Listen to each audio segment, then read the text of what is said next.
Bilisan mo na ang pagkain mo, Milana. Ang bagal mong kumain. Toy po, Nanay. Nakakainis. Bakit ka pa kasi nagkaroon ng kapansanan sa pagsasalita? Mabuti na lang maganda ka. Toy po. Tama na nga yung kahihingi mo ng sorry. Bilisan mo na dyan. Opo, Nanay. At pagkatapos mong kumain, iligpit mo ang mga pinggan. Aalis ako. Huwag kang aalis dito sa bahay. Naiintindihan mo? Opo. Pero, saan po kayo pupunta? Huwag mo nang alamin, Milana. At hoy, kapag umuwi ang ate Charlie mo, sabihin mo mag-iwan ng pera pang grocery. Opo, Nanay. Tatabihin ko po. Ay, nakakainis na buhay to, oo. Makaligo na nga. Ang hirap makipag-usap sa taong may diferensya. Toy po, Nanay. Ay, bakit umiiyak ka na naman? Totoo naman ang sinasabi ko. May diferensya ka naman talaga.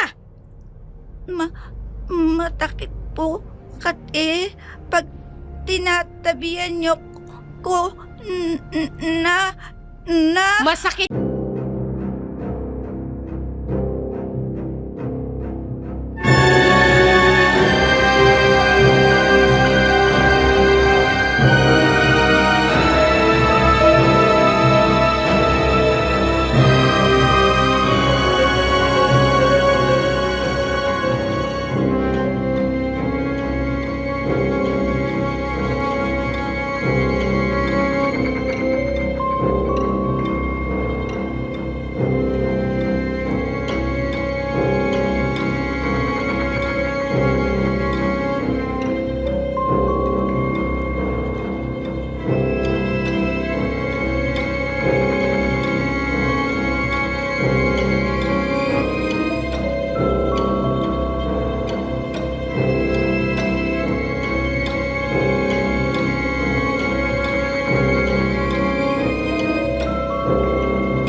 Hayaan mo.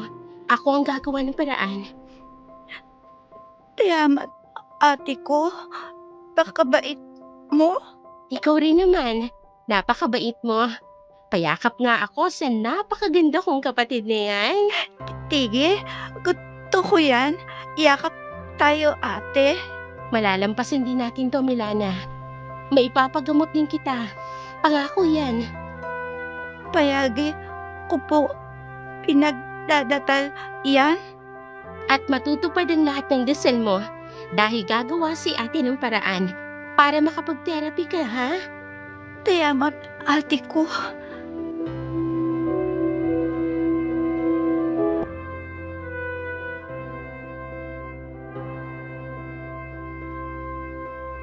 Mahal na mahal ni Charlie ang kanyang kapatid na si Milana. Mabait, masunurin. Higit sa lahat, napakaganda ni Milana. Pareho silang magkapatid na may taglay na kakaibang ganda. Marami nga ang nanghihinayang kay Milana dahil sa kapansanan nitong magsalita. Ngunit hindi tumigil si Charlie hanggat hindi niya naipagagamot ang kanyang kapatid. Sa kabilang dako naman, si Seni kasalukuyang nasa mansyon ni Don Romaldo.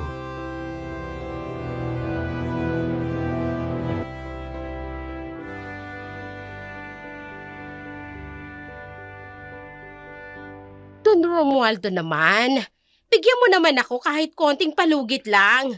Pangako, magbabayad ako sa'yo. Nakailang pangako ka na napapako.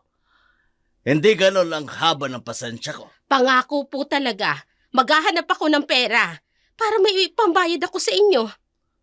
O sige. Pero sa oras na hindi ka makapagbayad sa loob ng isang buwan, pasensyahan tayo, Seni, ha? Alam mo naman siguro kung paano ako magalit. Hindi ba? Ay, oo naman, Don Romualdo. Naku, maraming salamat po talaga. Nangangako po talaga ako. Magbabayad na po ako sa iyo, Pexman yan. Nangako ka na, nag-pexman ka pa. Huwag ka puro pangako. Gawin mo. Umiinit ang ulo ko sa'yo. Ay, oo nga po. Gagawin ko nga po yun. O kung gano'n, umalis ka na dito sa pamamahay ko. Bago pa magbago ang isip ko. Oo, Don Romualdo. Aalis na po ako. Maraming salamat po ulit. Ganon ang reaksyon ng may mga utak. Oo na lang, umahaba pa.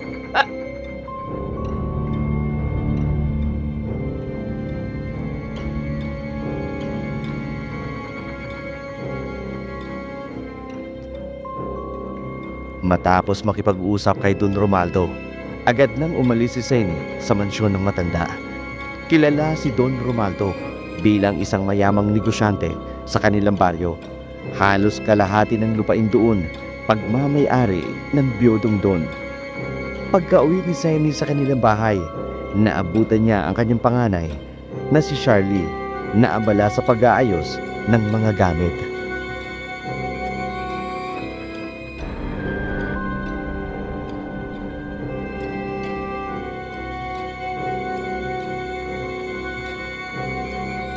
Oh, Charlie, mukhang mag-aal sa balutang ka yata.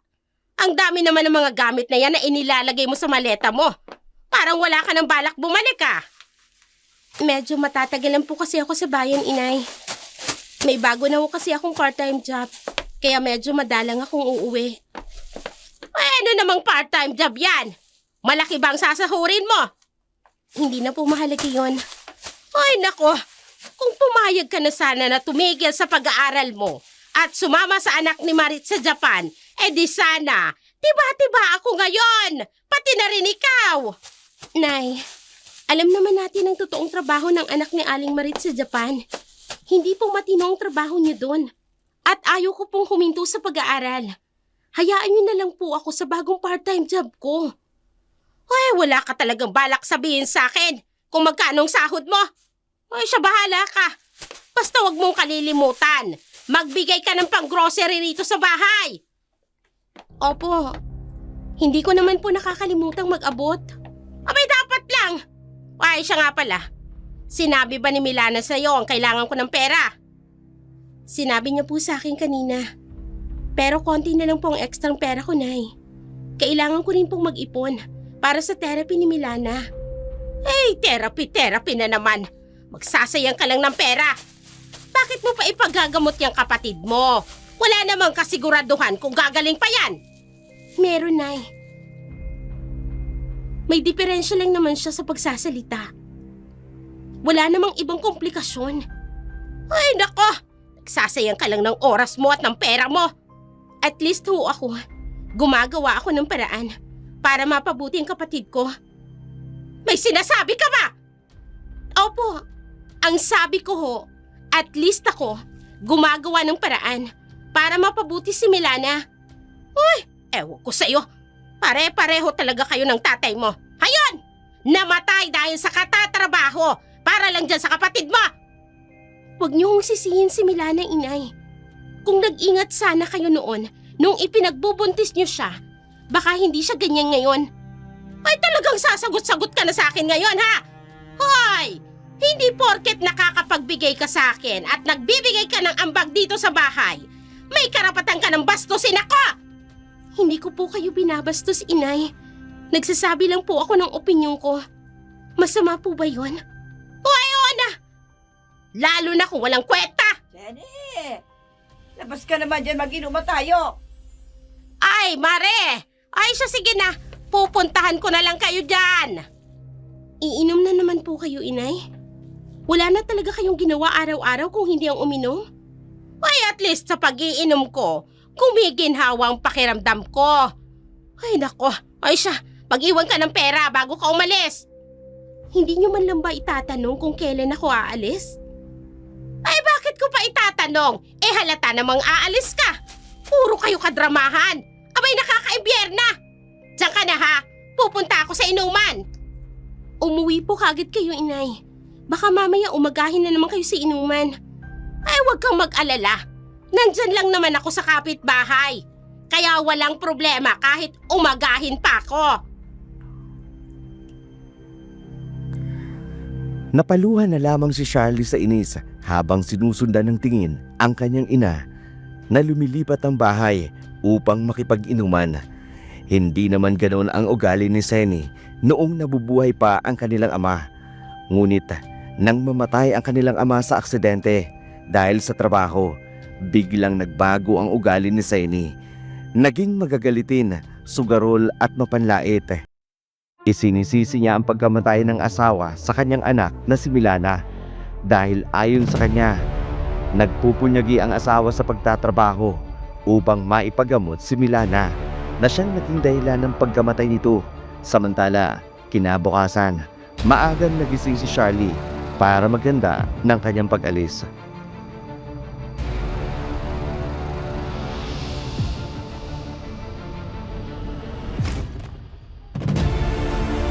Ate? Ay, ka na? Oo, Milana. Pero huwag kang mag-alala. Babalik din naman si ate. Magpapakabait ka ha. Huwag maging pasaway sa nanay. Alam mo naman si nanay. Mainit lagi ang ulo nun. Payagin naman ako. Papakabait kay nanay. Pero, mintan-mintan, galit ka sa akin. Pagpasensyahan na lang natin, Milana. Ganyan talaga siguro kapag tumatanda na. Gayet sa akin. Kate, niya. Milana, hindi mo kasalanan yun. Aksidente yung nangyari. Wala kang kasalanan. Pero, ate. Tama na yan. Ganito na lang ha.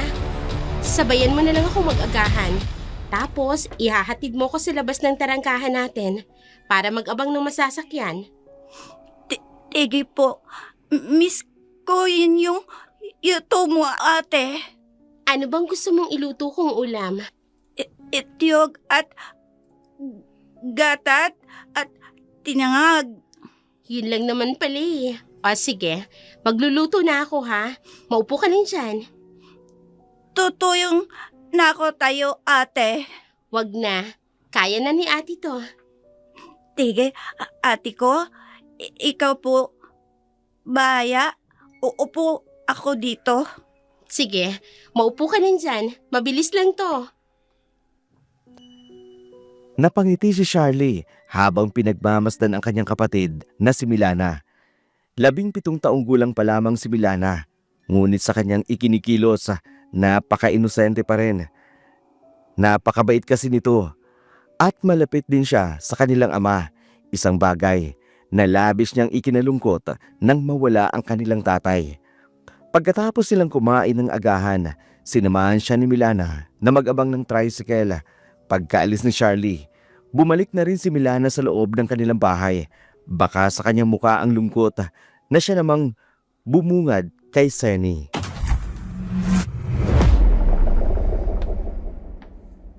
Oh, ay bakit ganyan ang itsura mo, Milana? Ang aga-aga, daig mo pang binagsakan ng langit at lupa. Umayit na po ka, ate. Ay, nako. Yun lang naman pala. Natural, aalis yung ate mo. Kasi nga may bago daw siyang trabaho. At isa pa, alam mo namang mataas ang pangarap ng ate mo. Gusto ka daw i-therapy. Akala naman may pag-asa ka pa. Mayo naman daw, nanay. Talagang umaasa ka rin. Ay nako, Milana, kahit managinip ka pa ng gising, hindi na maayos yung diferensya sa pananalita mo. Ipagtimpla mo na lang ako ng kape nang may pakinabang ka naman sa akin. Opo, nanay. Lalagyan ko po ng gatat. Wag na. Purong kape at asukal mo lang. Bilisan mo na dahil masakit ang ulo ko. Sige po, nanay. Ay, buhay. Magkaroon ka nga naman ng kausap na may diferensya. Ewan ko na lang. Tuyo po, nanay. Sige na, ano ba? Ang dami pang dada. Ipagtimpla mo na ako ng kape. Opo, nanay. Napaluan na lamang si Milana dahil sa tinura ng kanyang ina, mas lalong bumaba ang tingin niya sa kanyang sarili dahil ang nanay niya, madalas siyang tawagin may diferensya. Minsan ay ipinapahiya pa siya sa mga kaibigan nito. Bagay na mas lalong ikinasasama ng loob ni Milana. Matapos maipagtimpla ng kape si Senny, umupo na siya sa katabing upuan ng kanyang ina.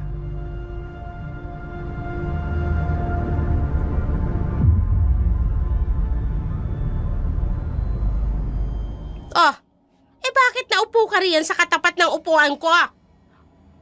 Gusto ko po, kate, manood ng TV. Katama ka po, nanay. Ayokong manood ng teleserye ngayon dahil ang papangit. Puro na lang agawan ng asawang tema.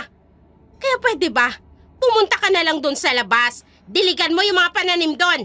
Magbunot ka na rin ng ligaw na damo. Sige po, Pwede nanay. ba, Milana?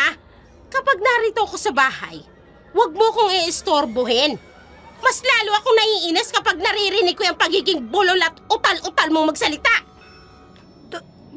Tuyo po, nanay. Hindi ko na po uulitin. Abay, dapat lang. Ang tigas din kasi ng ulo mo eh. Nakakainis. Iyayabat na po ako. Kanina pa sana dapat. Tuyo po ulit. Ay, sumasakit ang ulo ko. Nakakairita na talaga. Bagsak ang balikat ng lumabas ng bahay si Milana. Masakit man, pero wala siyang ibang magawa, kundi lihim na lamang na mapaiyak dahil sa masakit na salitang binibitiwan ng kanyang ina. Samantala, si Charlie naman, nakarating na kung saan siya magtatrabaho para sa kanyang part-time job.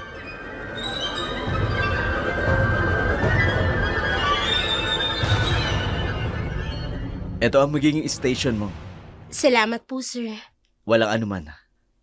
Nakita ko na rin pala ang class schedule kaya ako na mag-a-adjust ng shift mo dito sa store para hindi ka mahirapan. Talaga po? Naku, maraming salamat po talaga. Don't worry.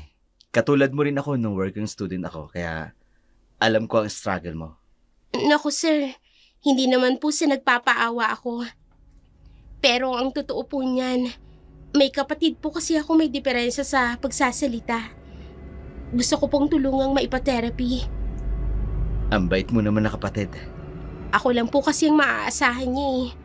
Wala na po kasi ang tatay namin. Sorry to hear that. Siya nga pala. Nakita ko sa resume mo taga San Carlos ka pala. Opo, sir. Taga roon nga po ako. Bakit po? Taga doon din kasi ang parents ko. Wow, talaga po? Oo. May lupain din kami doon. Minsan bumibisita ako kapag may bakanting oras. Binibisita ko yung uncle ko doon.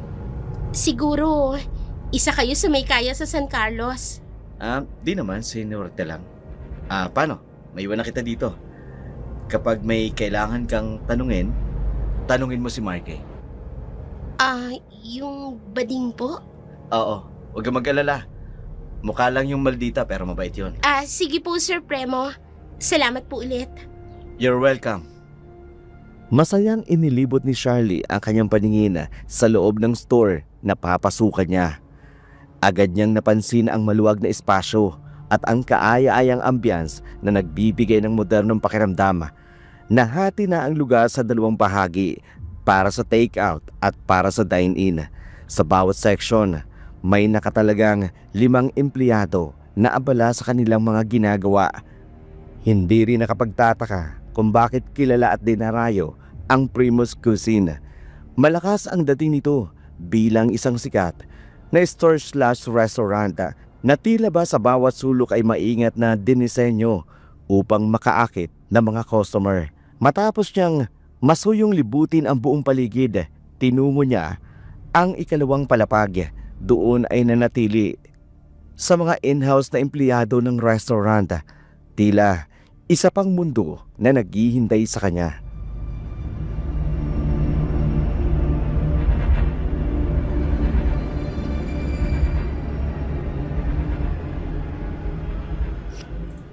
Hi!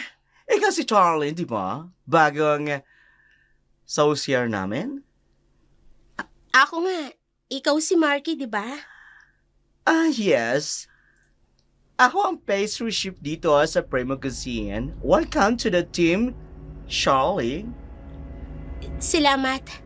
Natutuwa nga ako kasi ang bait ni Sir. Kasi tinanggap niya ako kahit part-time lang ako. Mabait talaga yun, lalo na sa mga estudyante katulad mo. Huwag kang mag-alala, tutulungan kita sa kusina. Buti kasi ako, kaya alam ko ang lahat from cold to hot kitchen. Salamat, Marky. Isang team tayo dito kaya dapat lang magtulungan tayo. Sige, pasok ka na sa kwarto mo para makapag-ayos ka na at makapagpahinga ka na. Sige, salamat. Kita na lang tayo mamaya. Okay. Masayang pumasok si Charlie sa loob ng kanyang silid. Bagamat medyo maliit ito, hindi niya maiwasang mapangiti. May isang ceiling fan na dahan-dahang umiikot, isang maliit na bedside table at isang double deck na kama.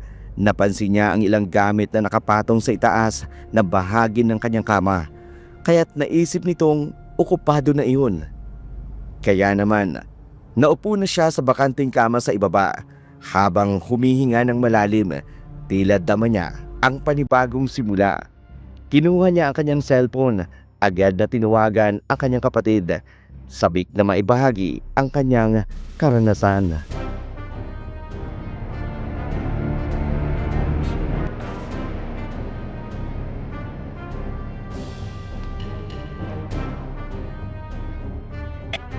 Hello, ate. Milana, mabuti naman at sinagot mo ang tawag ko. Hindi po kati ako abalata gawaing bahay. Mabuti naman kung ganon, dahil marami akong ikukwento sa iyo. Tayaga, ate, kumutang bago mong trabaho. Mas maganda kaysa sa dati kong trabaho, Milana. Hindi pa man ako nakakapag-umpisa, pero ramdam ko na yung kagaanan. Milana! Ate, Milana! ate din na nanay. Kaya ko na ibaba tawag. O sige, mag-iingat kayo dyan ha. Kapag may libre akong oras, tatawag ako sa inyo. Opo, ate, ingat din po dyan. Mamahal po kita. Mahal din kita, Milana. Sige na, ibaba mo na itong tawag. Sige po, ate. Bye po. Milana! Nasaan ka ba? Kanina pa kita tinatawag. Nanay, dito po ako. Oh, ay narito ka lang pala eh. Bakit hindi ka sumasagot kaagad? Ate, tumawag. Ay, ganun ba? Tapos na ba ang tawagan ninyong dalawa? Opo, nanay. Eh kung ganun, ihanda mo na ang hapagkainan at kakain na tayo. Tigi po. Pilisan mo ang kilos, Milana, at gutom na ako. Bilisan ko po. Opo. Ay.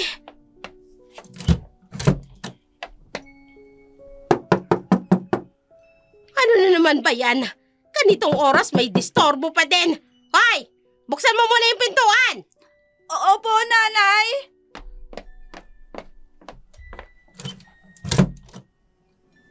Mabuti naman binuksan mo ang pintuan, Sinaida. Akala ko pagtataguan mo na naman ako. Sino po kayo? Ha? Milana! Sino yan? Hindi ko po kilala, nanay. Ay, sino ba kasing... Ha? Don Romualdo. Ay, Mabuti naman at nakikilala mo pa ako. Don Romualdo. Paano ko naman ho kayo makakalimutan? Imposible naman ho yata yun. Hindi imposible yon, Sally. Yun kasi ang sakit ng mga taong maraming utang. Nagkakaroon sila ng sakit na kalima. Ay, Don Romualdo talaga, oo. Ay, pasok na po muna kayo. Milana, ikuha mo ng malamig na inumin si Don Romualdo. Padali ka. Opo, nanay. Ay, umupo po muna kayo. Naku, pasensya na po kayo. Medyo may kaliitan itong bahay namin, kaya medyo maalinsangan ho sa pakiramdam. Sinaida, hindi mo naman nabanggit sa akin may ubod ka palang gandang anak. Ilang taon na ba siya? Si Milana ho, Oo. Ilang taon na bang anak mo? magdi-18 na ho ngayong darating na buwan. Malapit na pala ang kanyang dibo. Ay, bakit naman po, Don Romualdo? May handaan bang magaganap? Ay, naku, wala ho. Wala naman kasi kaming panghanda. Kasi ho, wala naman ho kaming pera. Tama na ho siguro yung pansit kung meron man. Sinaida, gusto mo bang sponsoran ko ang handaan para sa darating na dibo ng anak mo? Ho? Hindi makapaniwala si Seni sa tinura ng matandang Don na si Romualdo. May kakaibang ngisi na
Wala kang pambayad sa akin.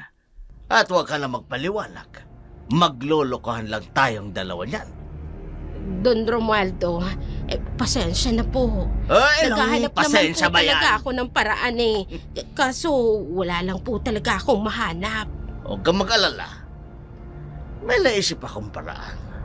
Upang hindi ka na mamroblema pa sa pagkakautang mo sa akin. Ay, talaga ho ba? O anong paraan naman ho yun?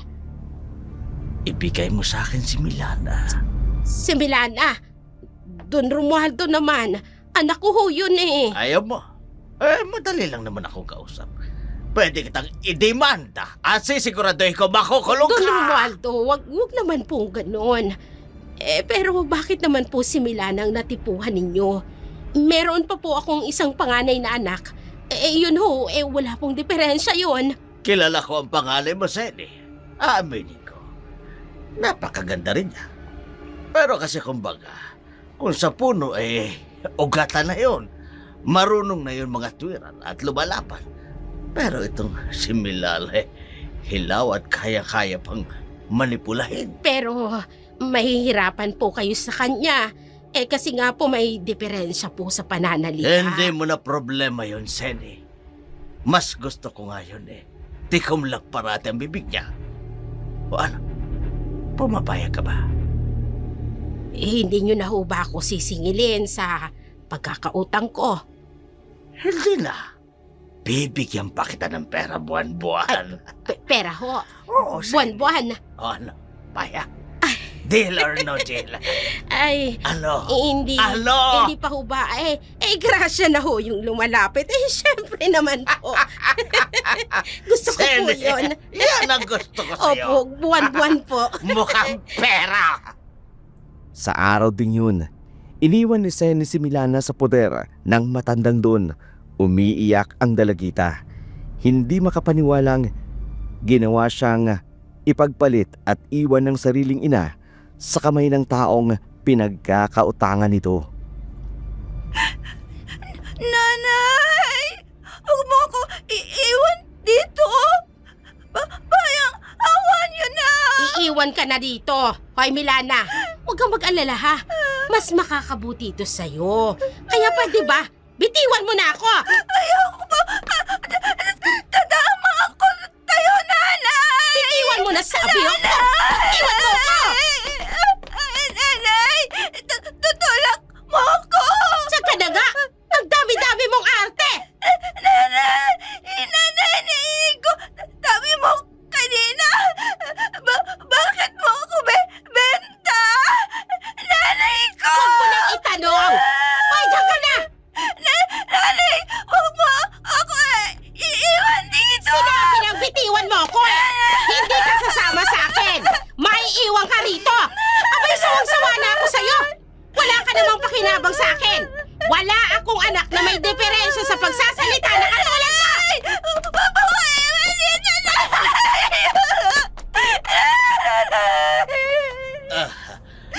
Huwag ka na umiyak, Milana. Wala ka na magagawa. Binenta ka na lang nanay mo sa akin. At hindi ka na rin makakalabas dito ng bahay ko. Simula sa araw na ito, dito ka na lang sa bahay ko. Dito ka na lang iikot ang buhay mo. Ayoko! Sabi ko naman kanina, wala ka na magagawa. Dahil sa akin ka na. Bayad ka na! Hindi! Ayoko! Ate ko! Ate ko! Huwag ka nang umatungal dyan! Ika ka dito sa kwarto ko! At may gagawin tayong dalawa. Dito tayo! Huwag ka nang umiyak at magpumiglas! Sumama ka na sa amin! Halika na! Ang tigas ng ulo mo!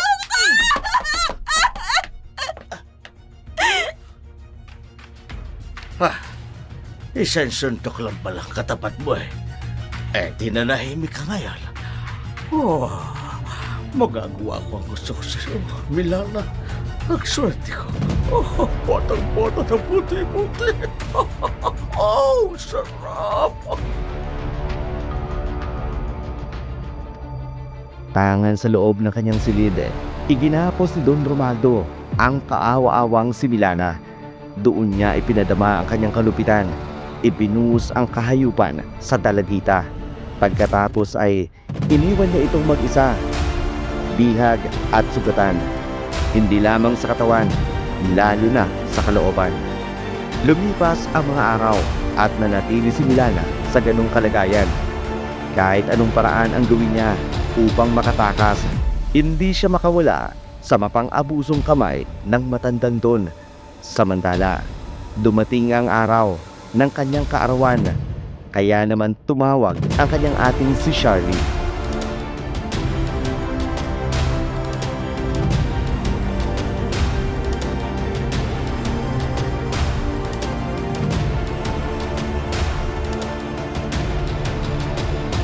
Hello, Milana. Happy birthday, Bunso! Charlie. Nay, bakit kayo pong sumagot? Nasaan po si Milana? Ha? Ay, ano kasi? Inutusan kong bumili sa tindahan. Kaya akong sumagot ng tawag mo. Ganun ba, Nay? 18th birthday po ngayon ni Milana. Maganda naman po kayo kahit pansit lang. Hindi po kasi ako makakauwi dyan.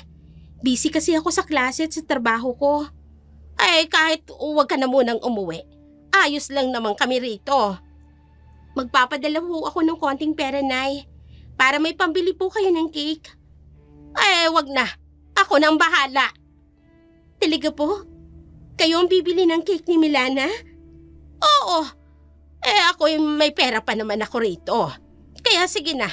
Sasabihin ko na lang sa kanya na tumawag ka bumalik ka na sa trabaho mo. Day off ko po ngayon. Tatawag na lang po ulit ako mamaya. Ay, naku, wag na. Tsak naman na magiging busy din naman ang kapatid mo. Dahil nga, di ba, 18th birthday niya. Sa bagay, sige na Basta sabihin niyo po kay Milana na tumawag po ako, ha? Ay, oo na. Sige na, ako nang bahala. Ay, sige na. Bye-bye na. Bye po, inay. Tuwang-tuwa si Charlie sa pag-aakalang nag-e-effort ang kanyang ina para sa kapatid niyang si Milana. Ngunit lingid sa kanyang kaalaman, mahigit 1 buwan nang wala sa poder ng kanyang ina si Milana. Matapos ang kanilang tawagan, lumabas ng silid si Charlie. Doon, nadatnan niya si Marky na kasalukuyang nagtitimpla ng kape sa pantry. Kaagad namang napansin ni Marky ang kaaliwasan sa muka at aura ni Charlie.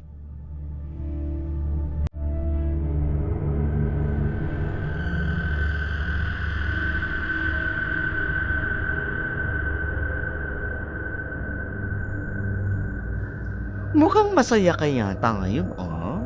Oo, tumawag kasi ako sa bahay. 18th birthday kasi ngayon ng kapatid ko. Naku, happy birthday! Kamusta sa kapatid mo? Salamat. Masaya lang ako kasi sa wakas, nag-effort na rin si nanay para sa kapatid ko. Bakit? Di ba nag-e-effort naman talaga ang mga nanay natin tuwing birthday natin? Ibahin mo yung nanay ko. Okay. May family problem kayo, no? Oo pero tingin ko, magiging maayos na kami ngayon. Sayang nga, hindi ako makakauwi. Prelims kasi namin Tapos, busy pa dito sa resto. Tama ka dyan. Pero si Sir Premo, uuwi yata ng San Carlos. Talaga? Baka bibisitahin niya mga magulang niya. Baka nga Ay, ang gwapo talaga ni Sir Carlos. Nakaka-o. Uy, ikaw talaga. Ha? Bakit natigilan ka, Charlie? Narinig mo ba yon? Ang alin? Yung tibok ng puso mo. Tibok ng puso ko. Ang girl, tinatakot mo ako, ha? Wala naman ako naririnig, Pero ang lakas ng pintig ng puso mo. Huwag mo ko takutin dyan, ha? Sa'yo na nga itong kape. Baka mamaya atakihin ako sa nervous ko sa'yo, ha? Pero totoo talaga, Ay, Marky. kunin mo lang yan, girl. Mabuti pa, magkape ka muna. Para naman magising yung diwa mo. Huwag mong tinatakot.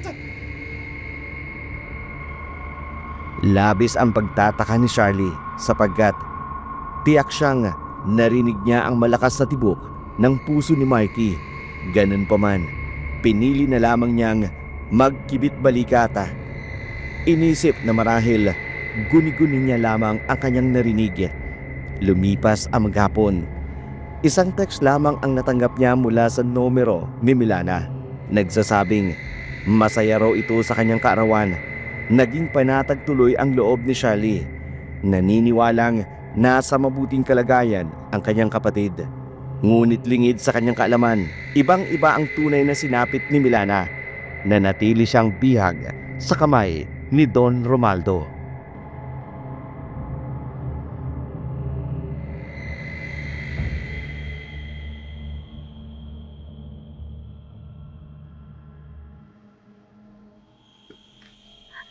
Palabatin niyo ako dito! Toyong! Palabatin niyo ako dito! Okay ka talaga ng babaeng ito. Bisek! Hey! Sa oras na hindi ka tumahimik dyan, bubusa lang kaya bibig mo! Ayang awa mo na! Palabatin niyo ako dito! Hindi ka ba talaga titigil? Gusto ko na umuwi! Ayoko na tayo! Matamag ka! Bullshit ka. Ang ingay-ingay mo Alam mo naman, ang mabuti mong gawin dyan sa loob, maligo ka dahil tatabi ako sa'yo mamaya pag tulog na. Awa mo na! Ayoko na! Ayoko na! Wala ka na magagawa, Milana, dahil bayad ka na. Ebeleta ka na sa akin na mukhang pera mong ina. Wala ba din mga Sino naman kayang istorbo ito? Hoy, Milana! Huwag na huwag ka magkakamaling lumika ng ingay dyan! Papatay kita! Tumahimik ka! Sandali lang! Sino ba kasing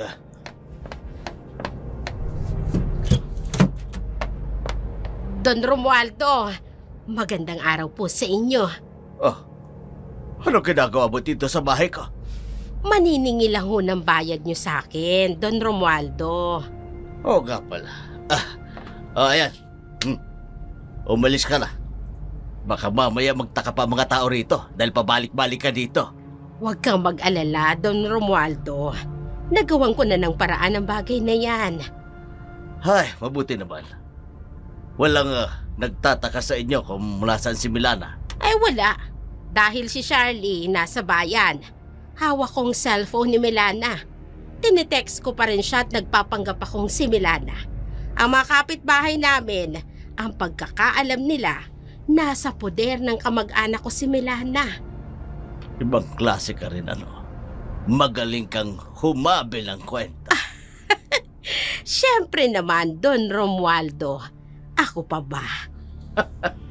Sige, diyan ka na. Oh, mukhang may bisita yata kayo, Don Romualdo. Ang pamangkin ko yan. Sige na, Sen. Umalis ka na rito. Ay, sige po.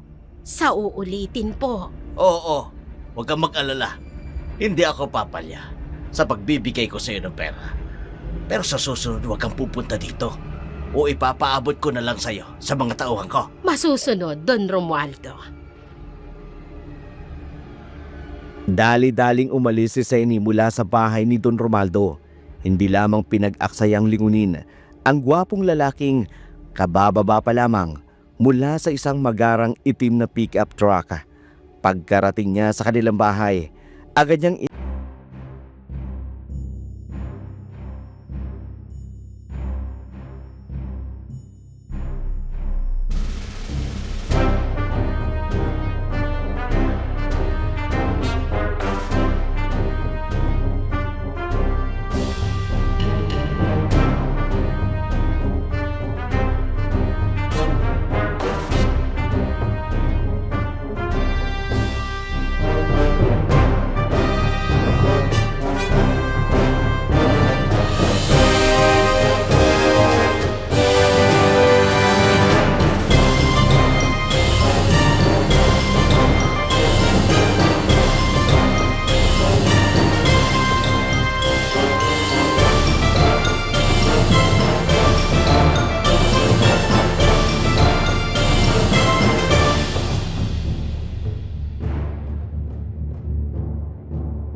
Abay, katabi ko lang siya eh.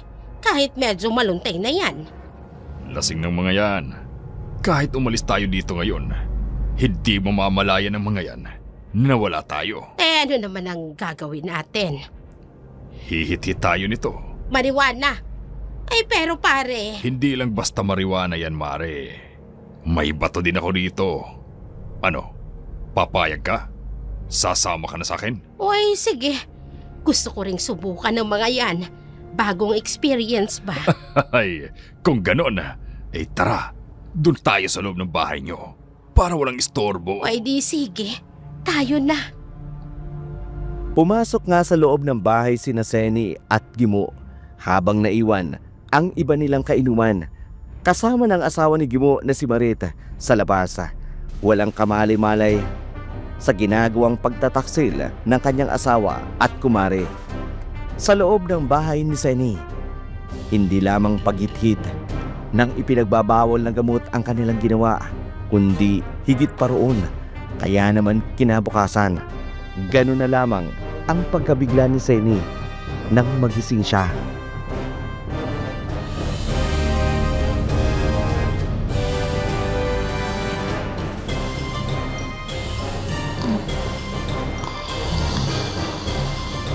Oh, ano?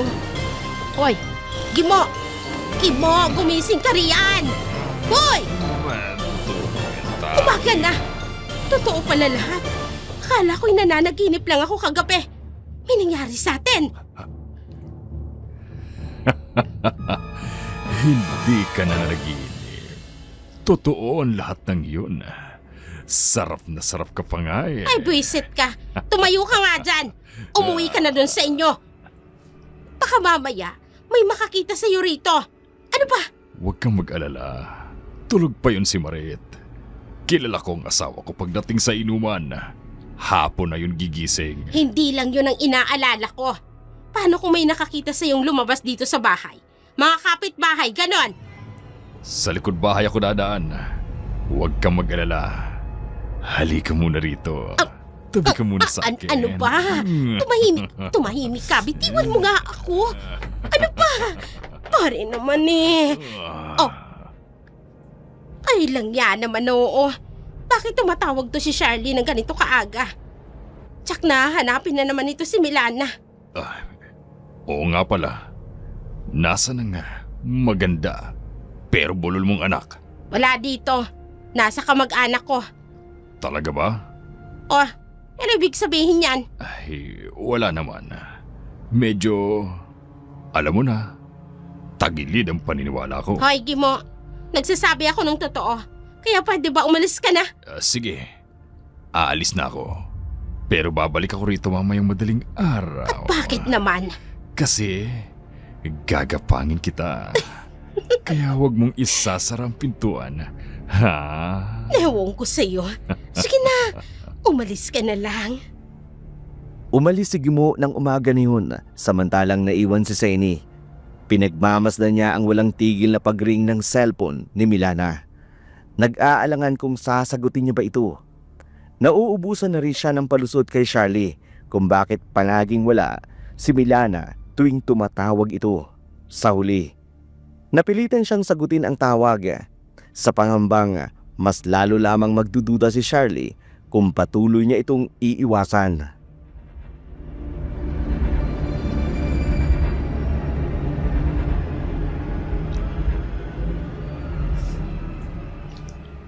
Hello? Milana? Hello, Charlie? Wala rito ang kapatid mo. Nay, bakit po nasan siya? Palagi na lang po siyang wala tuwing tumatawag ako dyan. Inutusan kong pumunta sa simbahan para itanong kay Padre kung anong tulong ang pwede nating ibigay para sa darating na piyesta. Ganun ho ba? Bakit niya po iniwan ang cellphone niya? Ha?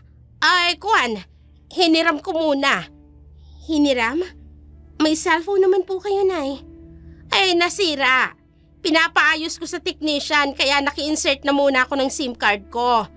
Ay, si Milana naman, total eh. Dual SIM naman ito. Kinun po ba?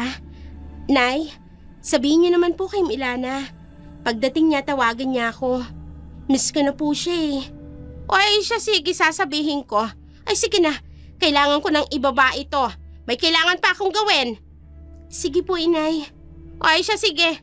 Bye. Ay, nako. Nakakainis, oo. Hindi dapat malaman ni Charlie na ibinenta ko si Milana kay Don Romualdo. Dahil natitiyak ko, gagawa siya ng paraan para bawiin si Milana. Abay, hindi pwedeng mawalang perang sustento sa akin ng Don. Lalo na't buwan-buwan yun. Sa halip na magsisi sa ginawa niya kay Milana, mas pinili ni Seni na itago ang kanyang kasalanan sapagkat mas inuna niya ang perang buwan-buwan niyang natatanggap kay Don Romualdo. Sa kabilang dako naman, sa bahay ni Don Romualdo, kasalukuyan pa rin nakakulong si Milana sa isang silid upang hindi ito makita ng panauhin ni Don Romualdo.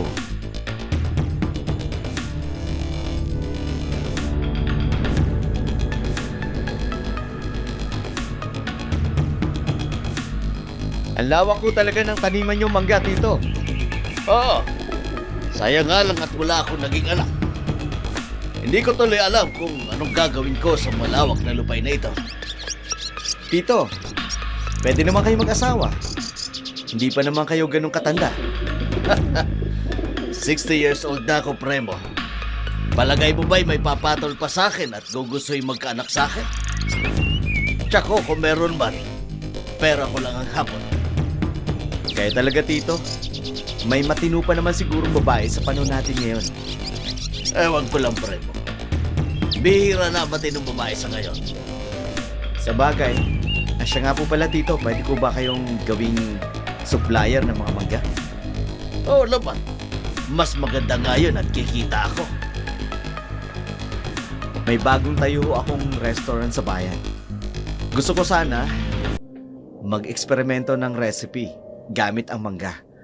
Kapag ho nag-click, kukunin ko kayong supplier para hindi na ako lalayo pa sa iba, di ba? Tama. Pamangkin nga kita, Premo. Business-minded ka, katulad ko. Ano ho yun? Ang lakas ng kalabog na yun, ha? Tito, parang galing ho sa basement ninyo. Wala yun, iho. Huwag mo lang intindihin. Marahil po sa labang iyon. Sigurado ho kayo? Gusto niyo ho ba tingnan natin? Naku, wag na. Kagaya nga ng nasabi ko sa'yo, baka pusa lang. Alam mo naman kasi marami mga ligaw na hayop ang nakakapasok dito sa bahay ko. Kailangan na yata iparenovate. May point po kayo, Tito. Medyo may kalumaan na po itong pundasyon ng bahay ninyo. At tama ka dyan. Maghanap nga ako ng kontraktor at architect upang pasimulan ko ang plano ko sa renovation nitong bahay. Nakahinga ng maluwag si Romaldo nang sumang-ayon sa kanya si Primo. Nangangalit ang kanyang mga panga dahil lumika ng ingay si Milana. Kaya naman, nang magpaalam na si Primo na aalis muna saglit, kaagad na pumunta si Romaldo sa basement kung saan nakakulong ang pobreng dalaga. Pagkapasok pa lamang niya ng pintuang bakal, natagpuan niya agad si Milana, nakahandusay, walang saplot at tila hinang-hina. May bahid pa ng mga suka sa lababo.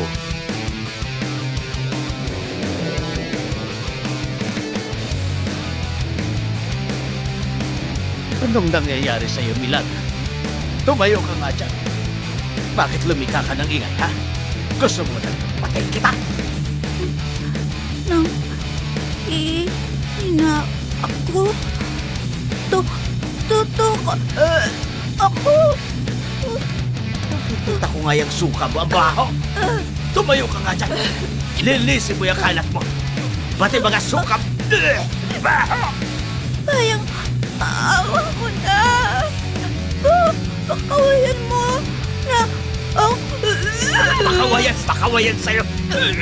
Anak ka ng toko. Ano bang nangyayari sa'yo, babae ka, ha? At nagsusuka ka na naman. Alasan lang amoy ng mukha mo. Lilisin mo yan. Dapat mamaya kung balik ko rito. Nalinis na yan. At wala lang amoy ganasa na yan. Piche! Sakit katawan ko. Ayoko na. Huwag kang magreklamo. Bayad ka, kaya akin ka. Ano ba ang gagawin ko sa'yo?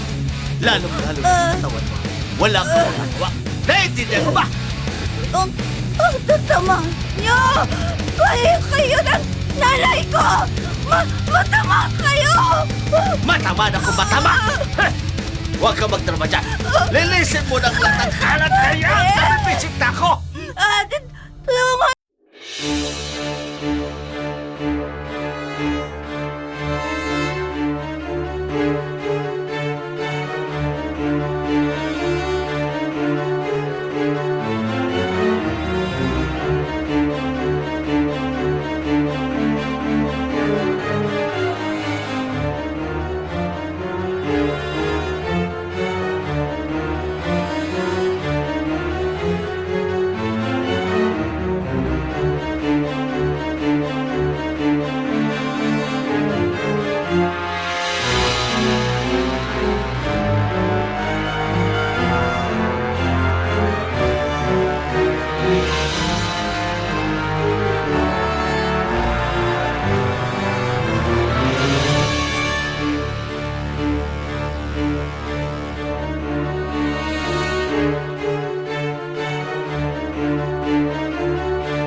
Ang pinagtataka ko lang, saan ka kumukuha ng pera? Wala ka naman trabaho. Pinapadalhan ako ni Charlie. Talaga? Ano bang trabaho ni Charlie? Mukhang tiba-tiba ka lagi at isa pa sa napapansin ko, palaging may pumupuntang tauhan ni Don Romualdo dito sa bahay tuwing katapusan ng buwan. Alam mo, Gimo, ang dami-dami mong mga bagay na pinapansin. Pwede ba, kung gusto mo magpatuloy itong lihim natin, matuto kang itikom yung bibig mo. Ito naman ang init lagi ng ulo mo. Ay, oo na. Hindi na ako mangingialam. Iisipin ko na lang na baka may lihim din kayong relasyon ng matandang si Don Romualdo. Hoy, wala kaming relasyon nun ha. Di wala na kung wala.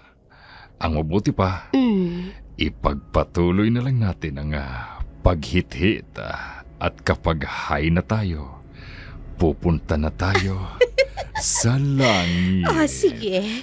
Gimo, dalhin mo ako sa langit.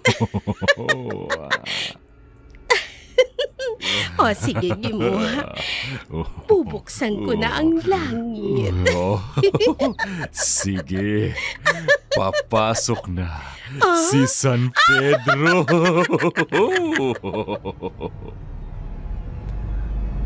Nagpatuloy sa paggamit ng ipinagbabawal na gamot sina Gimo at Seni. Matapos ito, muli na naman nilang isinasagawa ang kanilang kataksilan. Naging ganito na ang nakagawian ng dalawa. Halos lahat ng perang nakukuha ni Seni mula kay Don Romualdo, nauubos lamang sa sugal, alak at droga. Labis naman natuwa si Gimo dahil bukod sa libre na siya sa bisyo, malaya pa siyang nakikipagsiping kay Seni. Samantala, sa bahay naman ni Don Romualdo, patuloy pa rin nagdurusa si Milana sa walang katapusang kalbaryong kanyang dinaranas.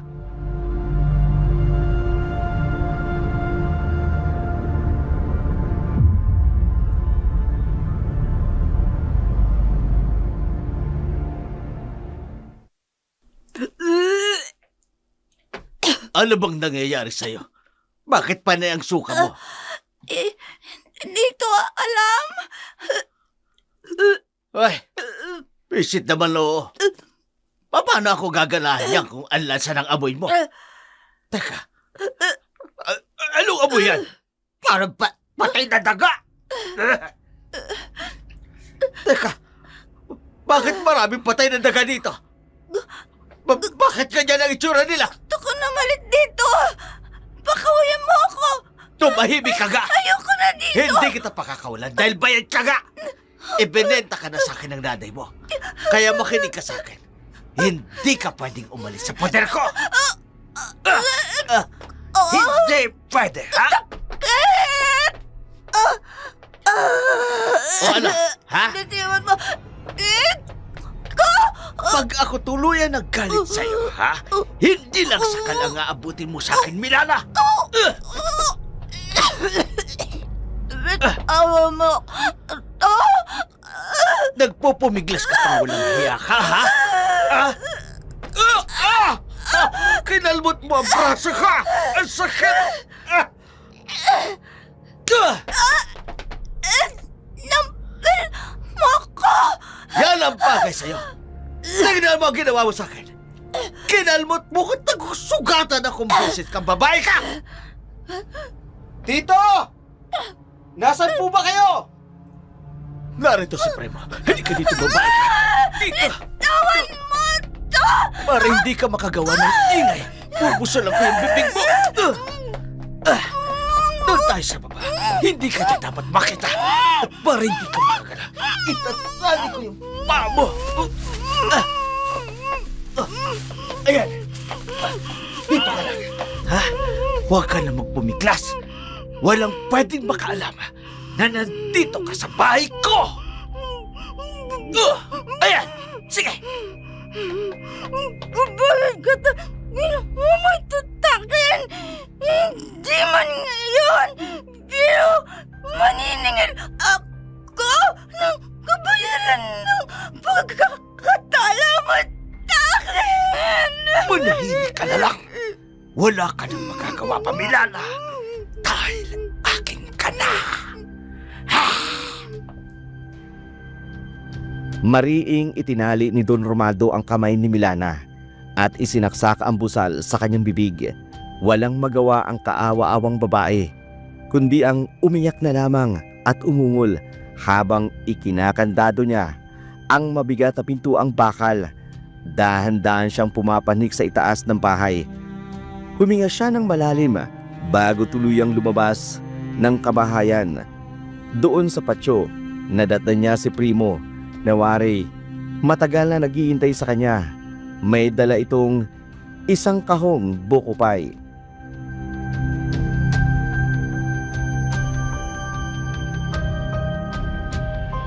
Tito, kanina ko pa kayo tinatawag. Gusto ko sanang pumasok sa loob eh. Pasensya ka na, Primo. Nasa likod kasi ako ng bahay. Teka, mukhang may dala kang bagong lutong buko pa ya. Opo, pinabibigay ni Mama. Sabi niya rin kasi baka may oras ka tito na dumalaw ka man daw sa bahay. Ayaan mo kapag nakaluwag-luwag ako. Dadalaw ako sa kanila. Medyo busy kasi ako ngayon. May darating na araw eh. Dahil magpapaani ako ng mangga. Sinabi ko na nga po sa kanila. Pasok ka sa loob ng bahay, Primo. Pagsaluhan natin yung buko pie na dala mo. Sige po. Masarap po talaga ito dahil kalalabas lang po ng oven. Mukha nga. Halika, doon tayo sa loob. Siya nga po pala tito, pwede bang dito muna ako magpalipas ng gabi sa bahay niyo? Ha? Alis po kasi si Mama. May dadalawang pagtitipon sa kabilang bayan. Boring po kasi ako sa bahay eh. Sige, walang problema. Talaga po? Nako, salamat tito. Anak ng tinapa. Matitigang pa ako ngayong gabi. Pero hindi ko naman pwedeng hindian si Premo. Baka mamaya ano bang isipin nito sa akin? Walang nagawa si Romaldo kundi pumayag sa pakiusap ng pamangkin niyang si Premo. Pagkapasok nila sa bahay, agad nilang pinagsaluhan ang buko pie na dala ng binata. Habang kumakain, nagkukwentuhan sila tungkol sa negosyo hanggang sumapit ang hapunan. Napagdesisyonan nilang uminom ng alak. Isang nakagawian nila.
sabi mo?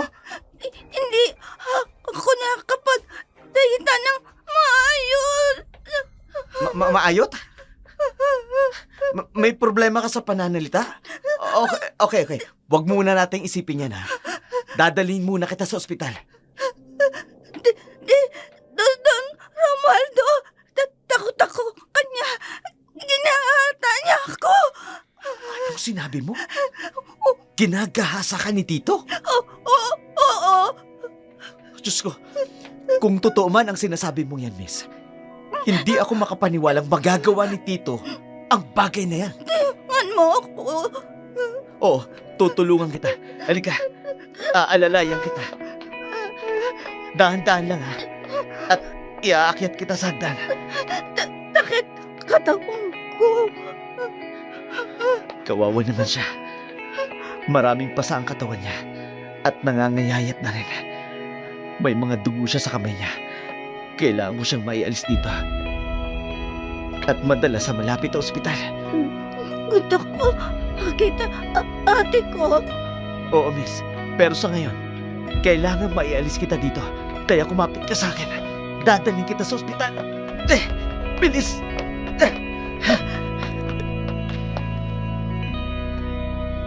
Maingat na inalalayan ni Primo si Milana paakyat ng hagdan. Dinig niya ang malalim at hapong paghinga ng kaawa-awang dalaga. Halata ang panghihina nito at kitang-kita sa katawan ang maraming pasa at galos, pati na ang nangingitim na mga paa at kamay at latay sa liig, mga bakas ng pananakal at gapos. Pagkarating nila sa sala, bumungad sa kanila ang tulog na si Romaldo. Kaagad na dinala ni Premo si Milana sa labas ng bahay. Nag-aalala na baka magising ang kanyang tiyuhin.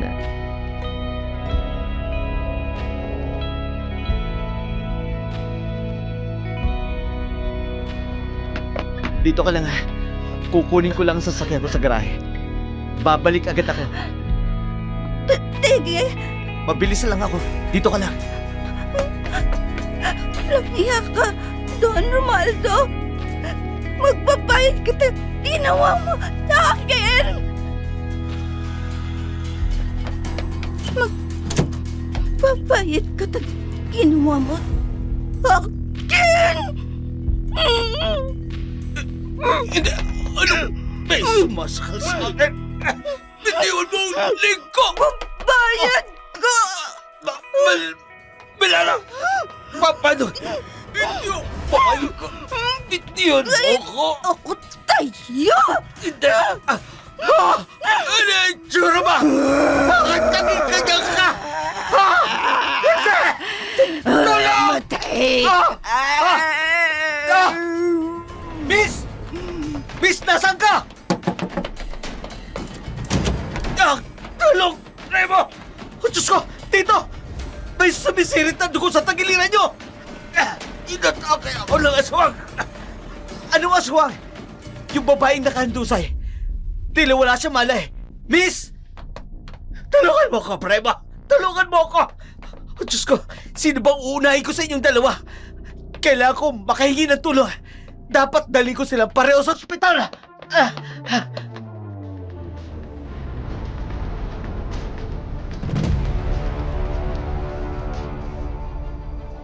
Nagmamadaling humingi ng tulong si Premo sa kanyang mga katiwala at kapitbahay ni Don Romaldo.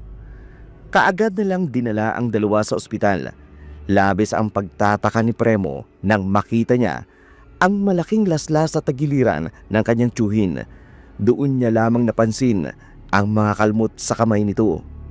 Samantala, ang babaeng sinagip niya sa loob ng basement, kasalukuyang walang malay. Agad niyang inalam kung sino ang mga kamag-anak ng babae. Labis ang kanyang pagkabigla nang matuklasan kung sino ang kamag-anak nito. Gayunpaman, tinawagan niya pa rin ang isa sa kanila.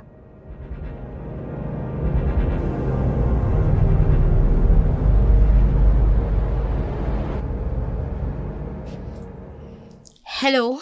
Sir, napatawag po kayo. Charlie, Bakit po, sir? Pwede ka bang umuwi ng San Carlos? Ngayon, Ho? Bakit po? nasa ospital kasi ako ngayon. At narito ang kapatid mo. Dinala ko siya sa ospital. Ano ho? Si Milana? Paano nangyari yun? Mahabang kwento. Pero please, kung maaari bumiyahe ka papunta rito. Kailangan kita rito. Lalong-lalo ng kapatid mo. Saka ko na ipaliliwanag sa'yo kapag nandito ka na. Sige po, pupunta na po ako ngayon sa terminal. Hintayin niyo po ako dyan. Sir, marami kang dapat ipaliwanag sa akin. Sige, ihintayin kita. Nanghihina at nagmamadaling mag-ayos si Charlie. Paalis na siya. Halos takbuin ang terminal ng jeep patungong San Carlos. Naaabutin ng higit 2 oras ang biyahe. Ngunit wala siyang pakialam. Ang tanging nais niya lamang makarating sa pampublikong ospital ng San Carlos at malaman ang tunay na lagay ni Milana. At maintindihan kung paano ito napunta sa ganong sitwasyon. Lumipas ang ilang oras. Tuluyan na siyang nakarating sa ospital. Kaagad naman siyang sinalubong ni Primo na may magulong itsura at halatang puyat at litong-lito. Ang sabi ng doktor, buntis ang kapatid ko? At kailangan niyang i-confine dito sa ospital dahil sa mga tinamo niyang sugat at kung ano-ano pa. Diyos ko. Ngayon, sir, sagutin mo ako. Paano nangyari to? Charlie, sa katunayan, hindi ko rin alam. Hindi ko naman talaga kilala ang kapatid mo. Kung ganon, paano mo siya nadala dito sa ospital? Paano buntis siya? At paano sinapit niya ang ganyang kalikayan? Makinig ka muna sa akin. Pumunta ako sa bahay ng tito ko. Si Don Romaldo. Kilala mo naman siguro siya. Oo. Nagtatrabaho sa kanya dati ang tatay ko noon. Kung ganon, siya ang tito na tinutukoy mo. Oo, siya nga. Anong kinalaman niya dito? Mabigat man sa pakiramdam pero siya ang dahilan kung bakit nagkaganyan ang kapatid mo. Ano? Nakita ko ang kapatid mo sa basement ng bahay ni Tito. Nakatali. Walang saplot kaya tinulungan ko siya. Iniwanan ko siya saglit sa labas ng bahay ni Tito upang kunin ang sasakyan ko sa garahe upang dalhin siya dito sa ospital. Pero pagbalik ko, nakahandusay at duguan na si Tito. Tinatawag niyang aswang ang kapatid mo.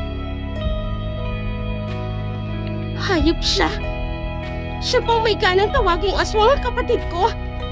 Nasa na hayop mong tiyuhin. Kailangan panagutan niya ang ginawa niya sa kapatid ko. Mapapatay ko siya, Primo! Uminaw ka, Charlie. Critical din ang kalagayan ng Tito ko ngayon. Maraming dugo ang nawala sa kanya. Dapat lang yun sa kanya. Demonyo siya. Hindi na siya naawa sa kapatid ko. Napakabata pa ni Milana para maranasan niyang ganitong karahasan. Alam ko, Charlie. Kaya nga tutulungan ko kayo. Oras na gumaling si Tito, kakasuhan natin siya ng kidnapping at rape. Tutulungan mo talaga kami? Oo, tutulungan ko kayo. Hindi ko kukonsintihin ang kabaluktutan ng tiwin ko. Pangako yan.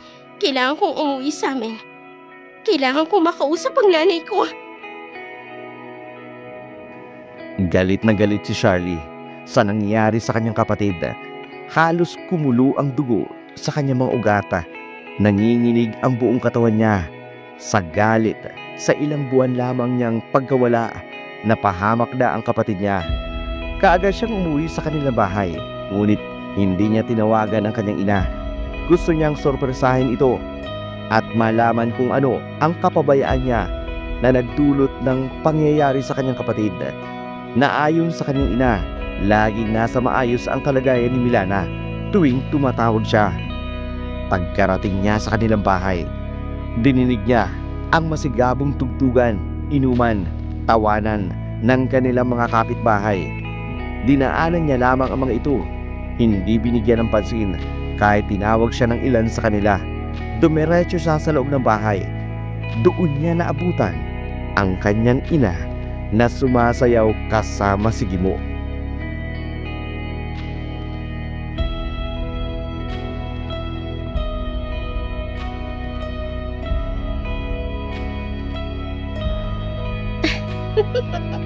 Ano ka ba, Gimo?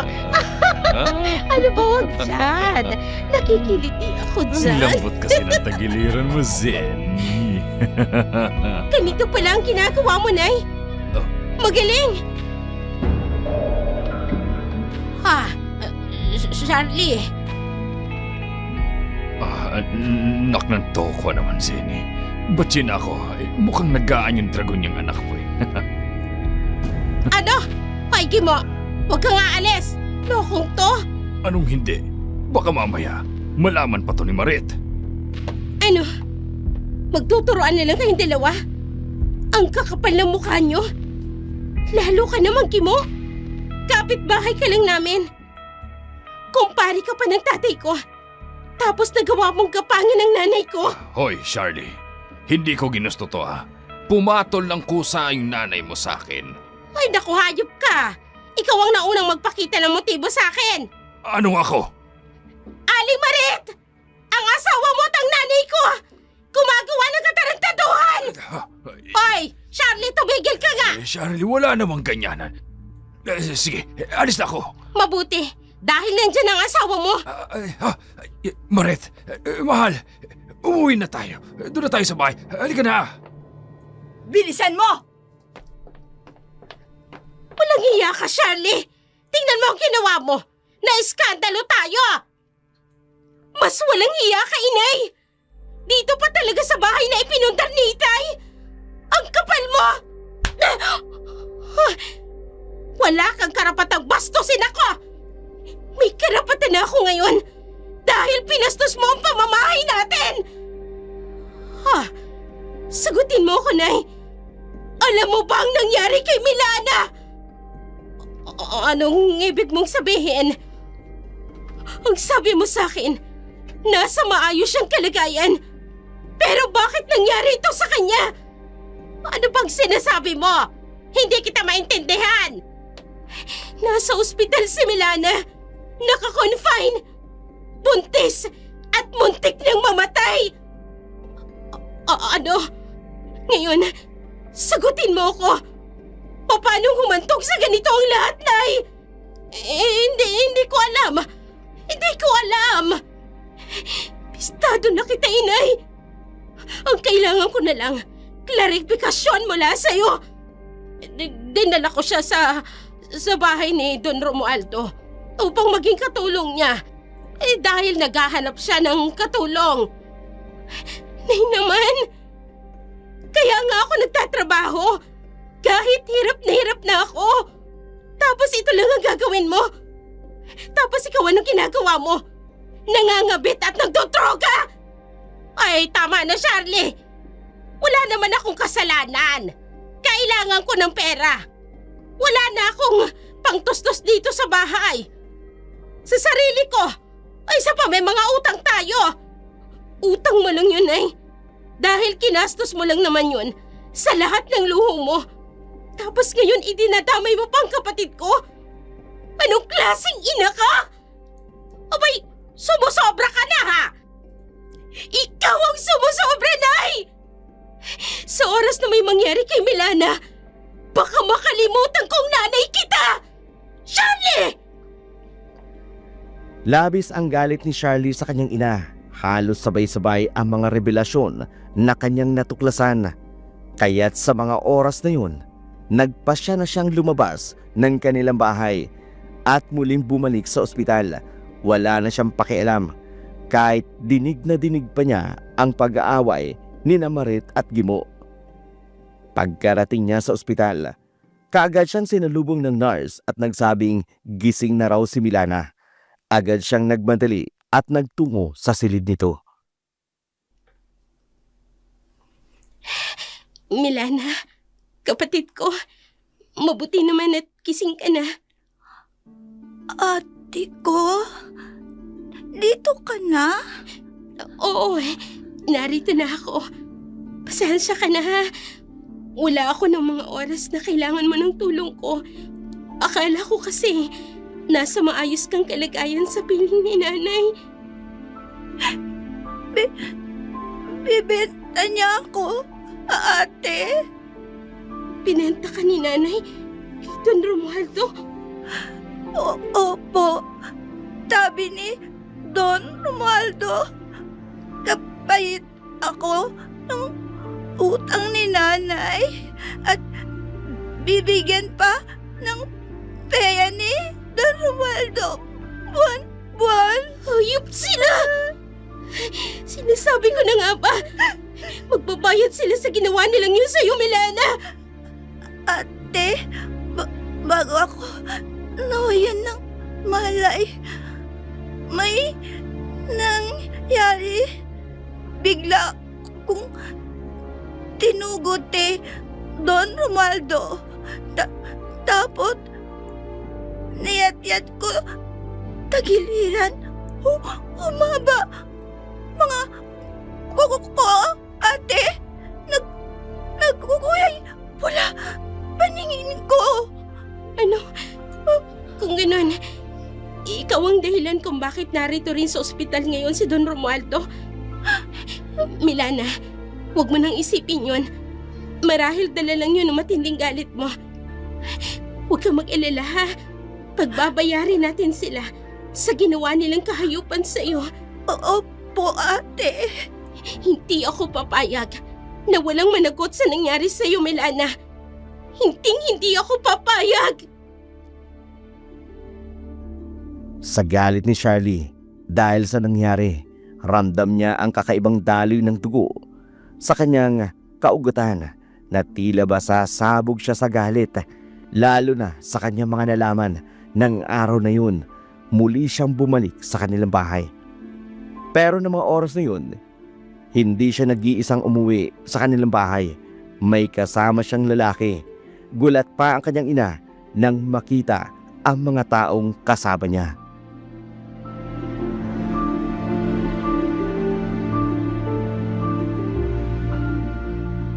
Ay, anong ibig sabihin nito? Mrs., ikaw ay hinuhuli namin sa salang human trafficking. Ano? Ay, ano bang sinasabi mo? Ay, Charlie, ano to? Ito ang kabayaran ng mga ginawa mo sa kapatid ko. Ano? Teka lang. Hindi ko maintindihan. Mrs., kayo ay inaaristo sa paglabag sa Republic Act No. 9208 at inaamyendahan ng Republic Act 10364 o mas kilala bilang Expanded Anti-Trafficking in Person Act of 2012. Ang kaso na iyong kinaharap ay may kinalaman sa pagbebenta o pangangalakal ng isang minor de edad para sa anumang layunin. Kabilang na ang sabilitang paggawa, prostitusyon at iba pang uri ng pagsasamantala na malinaw na maituturing na trafficking in person ayon sa batas. Ano? Hindi maaari. Teka lang, bitawan niyo Ipinapaalala ako. ko rin po sa inyo ang inyong karapatan. Sa ilalim ng ating konstitusyon, may karapatan kayong manahimik. Ano man ang iyong sabihin ay maaaring gamitin laban sa inyo sa hukuman. May karapatan ka rin kumuha ng abogado. At kung wala kang abogado, kayo ay bibigyan ng abogado mula sa pamahalaan. Naiintindihan niyo po ba ang inyong karapatan? Wala akong ginagawang masama. Bakit niyo ako hinuhuli? Charlie! Walang hiya ka! Nanay mo ako! At anak mo yung ibinenta mo! Sir, dalhin niyo na po siya sa presinto! Walang hiya ka talaga, Charlie! Ano ba? Bitiwan niyo nga ako! Bitiwan niyo ako! Hoy! Magbabayad ka sa ginagawa mong ito sa akin! Walang hiya ka! Wala kang kwentang anak! Walang utang na loob! Mas wala kang kwenta, inay! Paano mo nagawang ibenta ang sarili mong anak? Dugo at laman mo! Bitiwan niyo sabi ako! Ayokong sumama sa inyo! Bitiwan niyo ako! Desidido si Charlie na maipakulong ang kanyang ina. Gusto niyang pagbayaran nito ang ginawa sa kanyang kapatid. Matapos madala si Senny sa presinto, bumalik si Charlie sa ospital upang dalawin si Milana. Nasa mga oras na yun, nasa maayos na ring kalagayan. Pagkatapos pakainin si Milana, lumabas na siya mula sa ward nito. Hindi niya na namamalayan, ngunit ang kanyang mga paa dinadala patungo sa isang pribadong silid.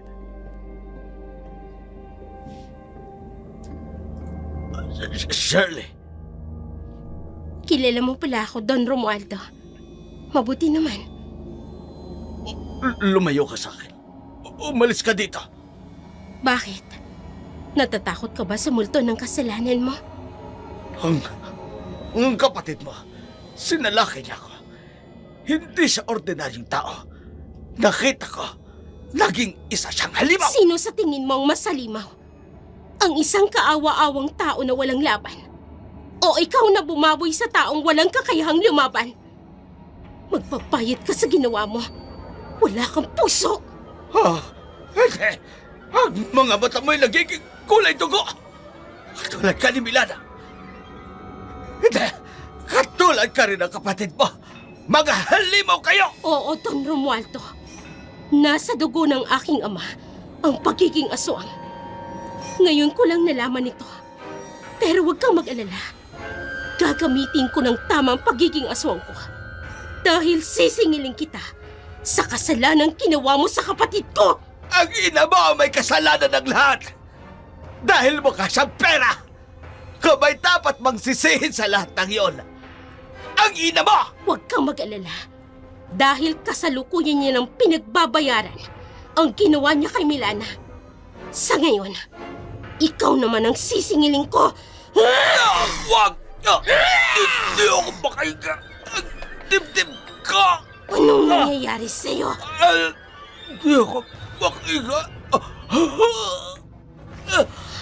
Hawak-hawak niyang dibdib niya na parang hindi siya makahinga. Tito? Charlie, anong nangyayari? Hindi yata makahinga ang tito mo. Sir, Sandali, tatawag ako ng nurse. Dali-daling lumabas ng ward si Primo. Tumawag ng nurse. Kaagad namang lumabas si Charlie. Hindi niya akalain. Aatakin sa puso si Don Romualdo sa kanyang pagdating. Sinubukan itong i-revive ng mga doktor. Ngunit hindi na naisalba pa ang buhay ni Don Romualdo.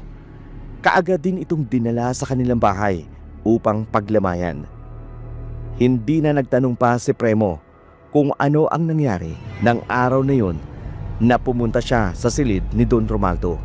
Marahil naiintindihan na ng pinata ang sitwasyon batay sa malaking kasalanang nagawa ng kanyang tiyuhin sa kapatid niyang si Milana. Nailibing na si Tito. ganun ho ba? Oo. Gusto ko sanang kausapin ka tungkol sa nangyari. Huwag na, sir. Wala na ang tiyuhin mo. Hindi naman siya nakulong. Pero wala na siya. Patay na. Wala ka namang kasalanan sa amin. Ang tiyuhin mo may pagkakasala. Alam ko naman yun. Pero, humihingi pa rin ako ng kapatawaran dahil sa nagawa ng tito ko. Huwag na ho nating pag-usapan pa yon. Siya nga pala, Charlie. Napag-usapan namin ng mga magulang ko na ilipat sa pangalan ng kapatid mo ang lahat ng ari-arian ni Tito Romualdo. Ano? At bakit? Hindi kami nagpapasuhol, sir. Hindi ito suhol, Charlie. Buntis ang kapatid mo. Anak ni Tito Romualdo. At bilang walang tagapagmana si Tito, nararapat lamang na ibigay ang lahat ng kayamanan niya sa lehitimong tagapagmana niya. Ang pinsan ko ang dinadala niya ngayon. Sa bagay, may punto ka. Kakausapin ko ang abogado namin upang legal na maisaayos ang lahat ng dokumentong kailangan upang mailipat sa pangalan ng kapatid mo ang lahat ng ari-arian ni Tito. Salamat, Primo. Salamat at hindi ka katulad ng tiyuhin mo. Hindi ako kasing sama ng tito ko, Charlie. At ayokong sundan ang yapak niya. Hanggat maaari, gusto kong ituwid ang lahat ng pagkakamaling nagawa niya. Lalo na sa iyong kapatid. Salamat, Primo. Katulad ng sinabi ni Premo, kinausap nga sila ng abogado nito, ngunit inilipat ang mga ari-arian ni Don Romaldo kay Milana at sa magiging anak nito. Mabigat man sa loob ni Milana na tanggapin ang nangyari sa kanya, patuloy naman siyang ginagabayan ni Charlie upang malampasan ang lahat ng trauma na dinanas niya sa kamay ng kanyang ina at ni Don Romaldo. Ate, salamat. Tinama mo ako magtimba. Kailangan natin ng tulong ng Panginoon, Milana, upang mawala sa atin ang sumpang dumadaloy sa mga dugo natin. Mawawala pa kaya pagiging atwang natin? Manalig lang tayo, Milana. Makakahanap din tayo ng taong tutulong sa atin. Alam ko, hindi tayo pababayaan ng Diyos. Hindi ko naman gustong taktan ti Don Romualdo eh. Pero nataktan ko siya, ate. Hindi mo kasalanan yon at nararapat lang yon sa taong tulad niya. Hayok sa laman. Huwag mo nang isipin yon. Wala na siya. Nakakulong na rin si nanay. Ngayon makakapagsimula ka ng muli. Makakapag-therapy ka na at counseling na rin. Salamat, ate. Kate, hindi mo ko iniwan. Ate mo ko. At kahit na anong mangyari, hindi kita pababayaan. Kayo na magiging pamangkin ko. At sisiguraduhin ko, mawawala ang pagiging aswang natin para makapamuhay tayo ng normal. Salamat, Panginoon. At hindi niya tayo binabayaan, ate. Tama ka, Milana. Maraming salamat sa Diyos. Dahil kahit maraming masalimuot na pangyayari ang dumating sa atin, hindi niya tayo pinabayaan. Pipilitin ko tanggapin ang bata tatyang ko, ate. Kahit bunga siya ng panggagahasa sa akin. Alam kong magiging isa kang mabuting ina, Milana. Naniniwala ako. Hindi ako magiging tulad ni nanay, ate. Bebenta ako kapalit pera. Naging malungkot man ang kapalaran ni Milana sa kamay ng kanyang sariling ina. Hindi niya inaasahan na sisirain nito ang kanyang pagkatao. Sinikap niyang maging mabuting ina ang kanyang anak at sa bawat araw na lumipas, pinunan niya ang pagmamahal at pag-aaruga kahit pa ito ay bunga ng panggagahasa ni Don Romaldo sa kanya. Lumipas ang mga taon. Sa tulong ng therapy at suporta ni Charlie, muling nabuo ang tiwala at lakas sa loob ni Milana. Si Charlie ay nagtagumpay sa kanyang sariling karera, samantalang si Seni pinagbayaran ang kanyang kasalanan sa pamamagitan ng pagkakakulong. Sa kabila ng lahat ng pinagdaanan, si Milana nanatiling matatag, naging simbolo ng pag-asa. Pinatunayan na kahit gaano kasakit ang nakaraan, may kakayanan tayong bumangon at magsimula muli. Mga kaibigan, hanggang dito na lamang po ang ating dula sa araw na ito. Kung kayo man po ay may mga kwentong nais naming isadula, maaaring ipadala sa aming Gmail account, dspoduction103@gmail.com. Maraming salamat po.